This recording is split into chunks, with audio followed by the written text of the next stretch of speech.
नमस्कार। Science and study zone में आप सभी लोगों का स्वागत है। और आज संत कबीर का एक दोहा है मेरे पास, जिसको मैं पढ़ूंगा और इसमें क्या संदेश है वो आपके पास भी जाएगा और मुझे भी मिलेगा। तो आइए शुरू करते हैं।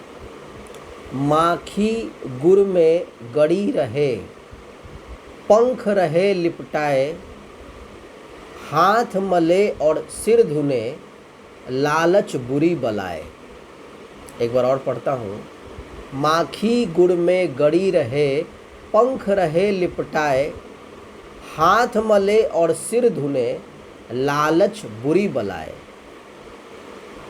इस दोहे के माध्यम से संत कबीर जी ये बताना चाहते हैं कि मक्खी जो है, जब किसी मीठे पदार्थ को देखती है, स्वीट सब्सटेंस को देखती है, तो उसमें इस तरह से अट्रैक्ट हो जाती है, इस तरह उसमें इंटर करने की कोशिश करती है कि उसके पंख और पैर सब उसमें चिपक जाता है, स्टिक हो जाते हैं और बड़े आराम से उसका स्वाद ग्रहण करने लगती है। लेकिन जब उसका पेट भर जाता है, जब उसका मन भर जाता है और उससे निकलने की कोशिश करती है, तो उसके पंख और पैर कुछ इस तरीके से उसमें चिपक जाते हैं कि वो चाह कर भी निकल नहीं पाती है और फाइनली उसको मरना ही पड़ता है उसमें।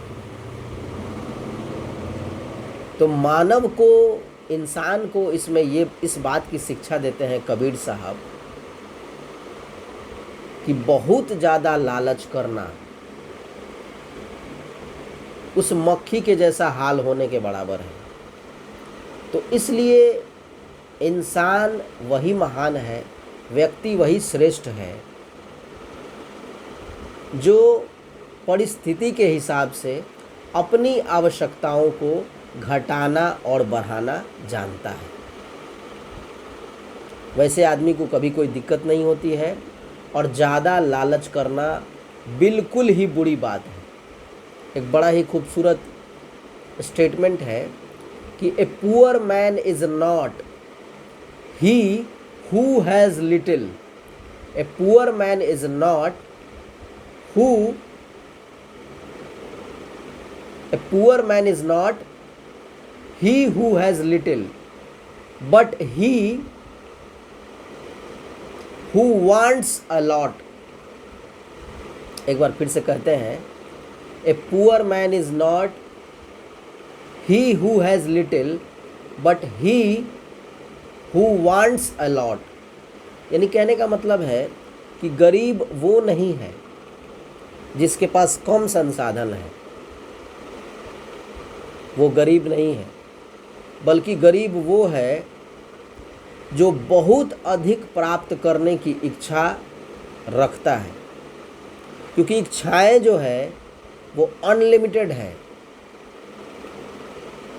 वो कभी पूरी नहीं होंगी। एक समाप्त होगा, दूसरा खड़ा हो जाएगा, दूसरा समाप्त होगा, चौथा खड़ा हो जाएगा। इस तरह से इच्छाएं अनंत हैं। तो इंसान को संतोषी होना चाहिए और परिस्थिति के हिसाब से अपने व्यवहार में, अपनी ज़रूरतों में घटाना और बढ़ाना, एडिशन और सब्ट्रैक्शन, अपने डिज़ायर्स को, अपने नीड्स को जो करना जानता है वही महान है, वही श्रेष्ठ है और उसको कभी कोई दिक्कत नहीं होती है और ज़्यादा लालच नहीं करना चाहिए। Thank you very much.